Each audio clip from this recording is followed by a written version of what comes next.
Сәлеметсіздер ме, қымбатты менің тыңдаушыларым, қал жағдайларыңыз қалай? Осы суреттің маңында неге Нәзира отырады дейсіздер ғой. Осы суреттің маңында отырсам өзімді кішкене жақсы сезінемін. Өйткені біздің үйдегі қыз да, ұл да осындай суреттерді салып, қабырғаға іліп қояды. Сол.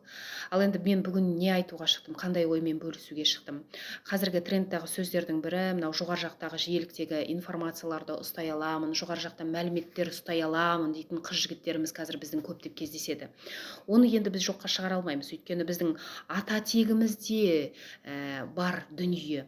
Ондай кісілерді бізде мына кісінің арқасы бар, мына кісі сондай сәуегей кісісі бар деп дәріптеп сол кісілерге ерекше құрмет білдірген. Сол кездегі біздің ата-бабаларымыздың барлығы сондай осознанный болған ғой. Енді қазіргі таңдағы коучтарымыздың шетел асып алып келіп жатқан білімінің түп тамыры біздің ата-бабаларымыздан шықты десек, біз қателеспейміз. Енді біз шетел асып ләйләйді соғып жүре бермей, өзіміздің түп тамырымызға үңілетін де кез келді. Өзіміздің ата тегімізді зерттеп, сол ата-бабаларымыздан қалған білімдерді зерделеп, өсіп келе жатқан жас ұрпақтың бойына сіңіріп өсіретін кезіміз келді, оянатын кезіміз келді, өзіміздің түп тамырымызға, ата бабамызға оралатын кезіміз келді. Өйткені жеті атаға толыспай қыз алысып қыз беріспейтін қазақтың қанында тектіліктің бары рас. Әр қазақ текті. Сол тектілікті қазіргі таңда бір ғана біз емес, оны күллі әлем мойындап отыр. Жеті атаға толыспай қыз алысып қыз беріспейтін қазақтың қаны таза деп мойындап отыр. Оны мойындатып кеткен кім?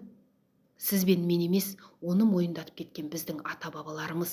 Енді сол түп тамырымызға үңіліп, білімді сол өзіміздің ата-бабаларымыздың тамырымыздан іздейтін кез келді. Өйткені қойын қоздатып, аттың жалында, түйенің қомында жүріп, дала табиғатының, тылсым тіршіліктің, мынау күллі әлемнің информациясын еленген ата-бабаларымыз біздің бойымызға, біздің санамызға сондай білімді біздің нақыл сөздермен, тыйым, наным, сеніммен, мақал мәтелмен біздің бойымызға сіңіріп кеткен. Біздің мынау тарихымызға үңілетін болсақ та, үйдегі нәрселерді, түздегі нәрселерді, тәлім тәрбиенің бәрін солай сіңірген ата-бабаларымызға үңілетін, соны дәріптейтін кез келді деп айтқым келеді.